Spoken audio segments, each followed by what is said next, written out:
આજ શું છે? આજ અયોધ્યામાં રામ ભગવાનની મૂર્તિ પ્રાણ પ્રતિષ્ઠા કરે છે અને રજા છે. વાર છે સોમવાર, 22 તારીખ છે ને આજ. પડ ના ના ના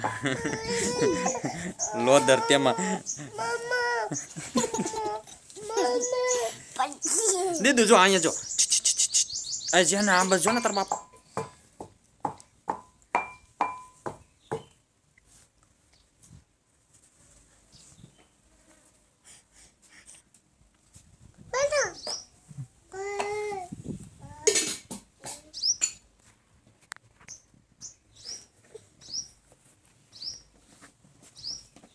આઈ જો તો દીકા આ બાજુ.